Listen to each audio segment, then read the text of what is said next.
All right, Iowa, are we ready to raise the wage? Are we ready to fight for our vision?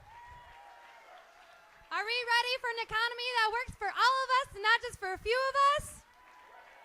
All right, with my pleasure, I think Iowa is ready for our keynote speaker, a professor, author, filmmaker, former Secretary of Labor, a man who needs no introduction. It's my pleasure to introduce Mr. Robert Reich. Thank you, Misty. You're welcome. Well, thank you. Thank you. I appreciate it. Thank you.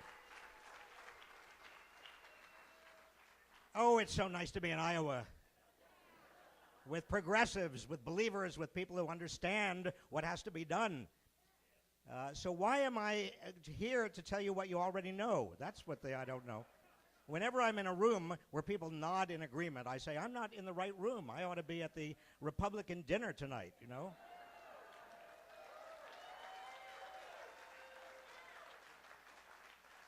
I want to thank everybody who's been behind this day. You know, it's not easy to put on a day like this.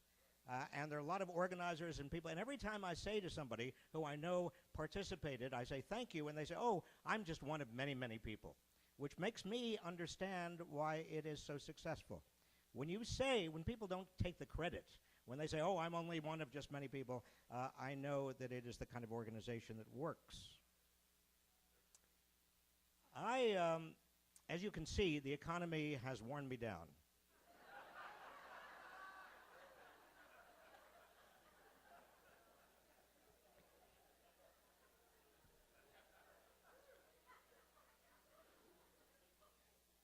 I was actually always short. In fact, when I was a little boy, I was even shorter. I was very short. I was always short for my age, and I was always, you know, when you're a kid, a lot of people get teased and they get bullied and and I was teased and I was bullied and I was occasionally beat up and I didn't want to go to the men's room, the boys' room, because the bullies there would just. So I developed a way of actually keeping the bullies at bay, and that was I made alliances with older boys to kind of be my protectors. I had a little protection racket. And it worked pretty well. And one of the older boys, well, I lost track of most of them, and I got kind of over the bullying stage. But in the summer of '64, I learned that one of my protectors. By then, I was, you know, almost in. In fact, I was going to college. But one of my protectors, who I had lost sight of for years, was down in Mississippi registering voters. And his name was Mickey. I knew him as Mickey. And he, along with two other civil rights workers, were brutally murdered. Mickey Schwerner was his name, Michael Schwerner. And when I heard that Michael Schwerner and his two colleagues, that Freedom Summer, were tortured and murdered by the real bullies, something sort of snapped inside me. And I knew that I had to work to stop the bullying of Americans in whatever form or shape people were bullied. And there's a lot of bullying going on. A lot of it is economic bullying. A lot of it is bullying by employers. A lot of it is bullying by politicians, by people who are wealthy, by big corporations. Most Americans today feel powerless, and they feel cynical, and they feel helpless, like I did as a little boy. They feel vulnerable. We're talking about working families. I think you know exactly what's happened to working families. We've talked about it all day. I mean, you look at the difference between when I was growing up, between 1946. I was born in 1946. That was the beginning of the baby boom. Bill Clinton was born in 1946. George W. Bush was born in 1946. Cher. Anybody who's anybody was born in 1946. And the baby boomers, they started, but between 1946 and about 1980, the economy did pretty well. In fact, the median wage, we're not talking average wages. Whenever somebody talks average, whenever you hear an economist say average with regard to wages or anything else, watch your wallet. The basketball player Shaquille O'Neal and I have an average height of 5'10". You get my drift. I mean, you can't. Averages are pulled up by people at the top. So when you look at wages, it's median. And between 1946 and 1980, the median wage, that is half above, half below, grew very fast as the economy grew. In fact, you could plot the median wage and the economy grew together. In fact, the people who were in the bottom 20%, that segment of the population grew faster than people who were in the top 20%. We were well on our way to becoming a much more egalitarian society. It wasn't perfect. Women still were second-class citizens. Blacks were still second-class citizens. We worked hard with regard to the Civil Rights Act and the Voting Rights Act and opening possibilities for women. We as a country were working hard. We were not nearly perfect. But then something happened.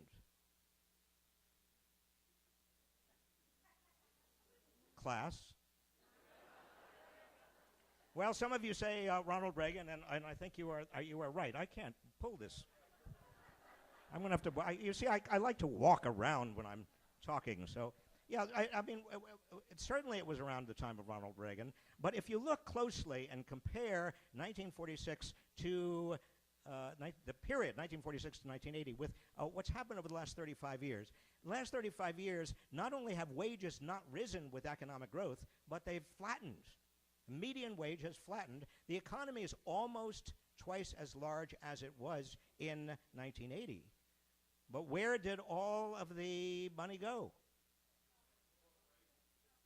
It went to the top. It went to big corporations, but their shareholders, who are mostly wealthy, and also their CEOs, and it went to Wall Street. It went up. The big story, contrasting the first era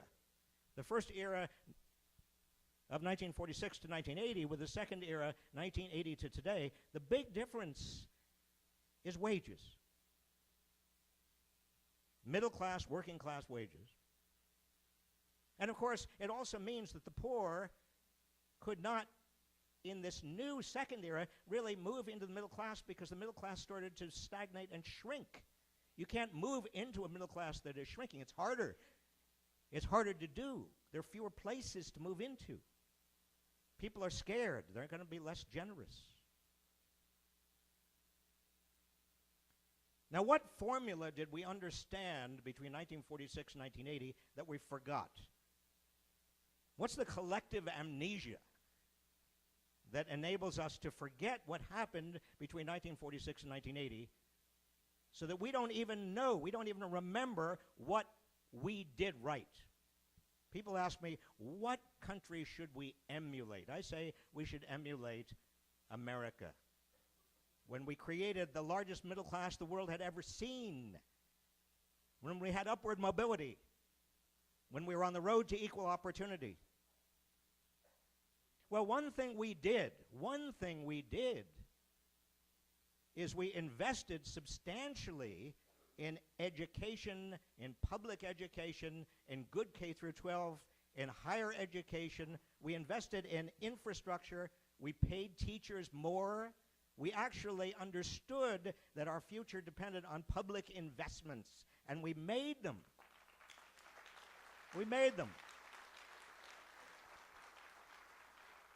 Now, how could we afford those public investments? Well, first of all, when the middle class is doing better and better, there are more tax revenues, but also the highest tax brackets, the people at the very top. We said you ought to be paying a rate that is much, much higher than people in the middle. We had a progressive, what was called a progressive income tax, which meant that people at the very top, in the top bracket, between 1946 and 1981, they never paid below 70%.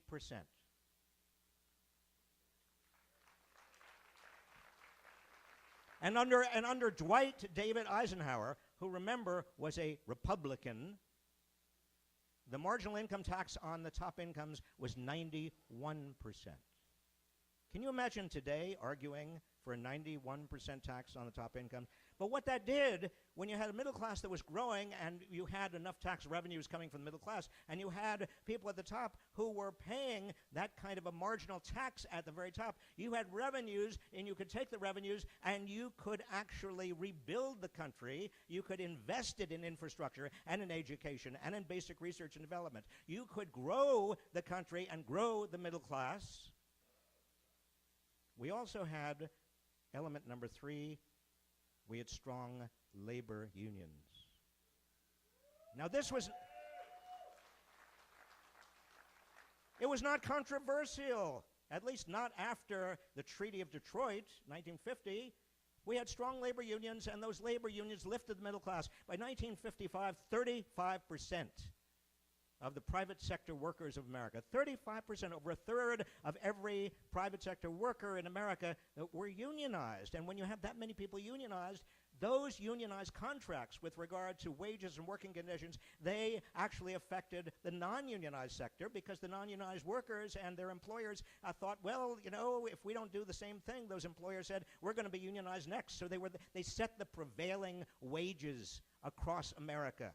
And when you had that kind of bargaining power in the middle class and in the working class, that meant that the middle class and working class actually, with that bargaining power, could take a share of the gains from growth, a fair share of the gains from economic growth.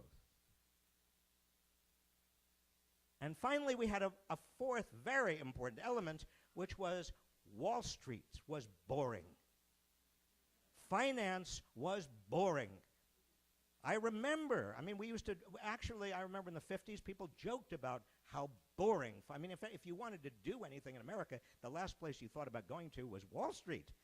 That was boring. Boring. We also had a minimum wage, by the way, by 1968, that in today's dollars, adjusted for inflation, would be today $10.80 an hour.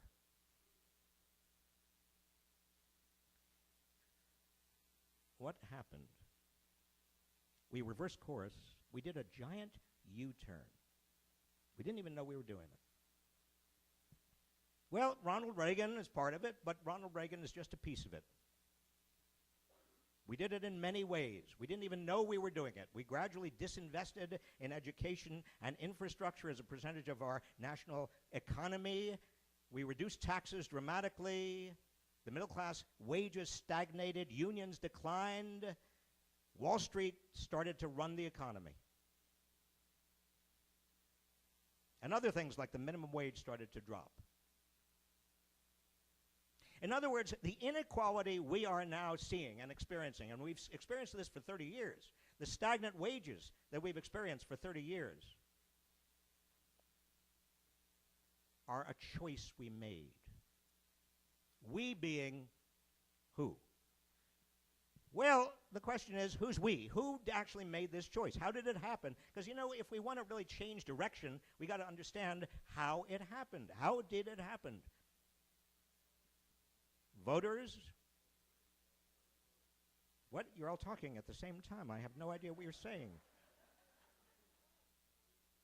But let me venture, because I lived through this, as many of you lived through it. I lived through it too. Well, first of all, a lot of Americans who were stuck, that is, their wages started to stagnate, and if we're talking about the bottom 80% hourly wage workers, the men, and they were mostly male workers, they actually went downstream. Poor women were working all the time. But we're talking about working class, middle class. Women basically were not in the workforce until the late 70s, early 1980s, and we saw this huge wave of women going to work. Now, I wish I could tell you the reason that young wives and mothers went to work, starting in the late 70s and in the 1980s even more. I wish I could tell you this was because of these wonderful professional opportunities suddenly open to women. That's not why most women went to work. They went to work to prop up family incomes that were shrinking because male wages were going down. And then when that coping mechanism, let's call it a coping mechanism, when that coping mechanism was exhausted, that's coping mechanism number one. When that was exhausted, what was the second coping mechanism? Everybody worked longer hours. Everybody. By the 1990s, we were putting in more hours than the overly industrious typical Japanese. Everybody was working all hours. Wives, husbands, partners. I was Secretary of Labor at the time, and I looked at the data. I couldn't believe it. I came up with an acronym to describe these families that everybody was working. DINS, D-I-N-S, double income, no sex. I don't know how we reproduced in those years. And then when that coping mechanism, you can't go on forever working like those hours. And then we came up with a third coping mechanism. I'm talking about coping with flat wages, continuing to live a lifestyle that we thought was pretty good. The third coping mechanism, after we had wives and mothers in the workforce and we were all working all these hours, the third one was we used our houses as piggy banks, because housing prices were going up in the late 90s and early part of this century, and we could get refinancing and we could get loans, and we thought that we struck it rich, and we kept on going. And then came, of course, the bubble burst in 2008. And since 2008, we've become aware of something. Politically, we've become aware. We started to become aware. People started to talk about this around 2009, 2010. Wait a minute. Wages have gone nowhere. Wages have gone nowhere, and all the gains are going to the top. Maybe there's something wrong. And here's what gives me some cause for optimism, that even as late as 5 years ago, 6 years ago, 7 years ago, I never heard a single Republican talk about this problem. Democrats began talking about it. But you know something? In this early days of the presidential election coming up, almost every Republican candidate is talking about the problem of the middle class. Now, they're not doing anything about it, and they won't. But at least they're now. This is a nonpartisan group, so I'm not going to denigrate Republicans. The problem, but at least they're recognizing. But you know what? They can't avoid the problem because people understand. People are getting it. They're also getting something else. They're getting. Did you say screwed?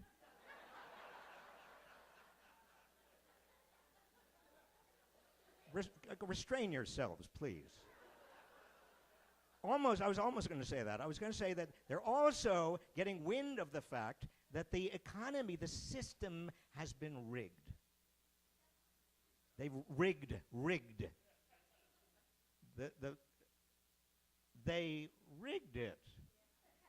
They rigged it. But here's what you've got to get in your mind.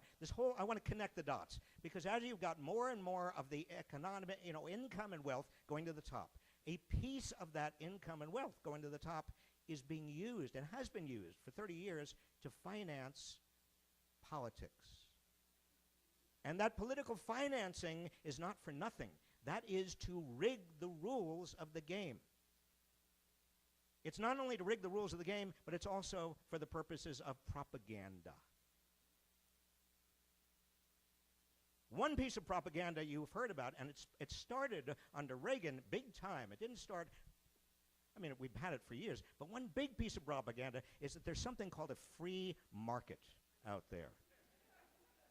And that government is over here. Government is bad. And then over here, you've got a free market. And this is good. And sometimes, you've got to shrink the government, and you've got to let the free market rip. Well, here is why this is propaganda. There is no such thing as a free market in nature. Free markets, property, contract, liability, bankruptcy, taxes, free markets are created by people, by politicians, by judges, by administrative agencies. They are constantly creating and recreating and revising the rules of the so-called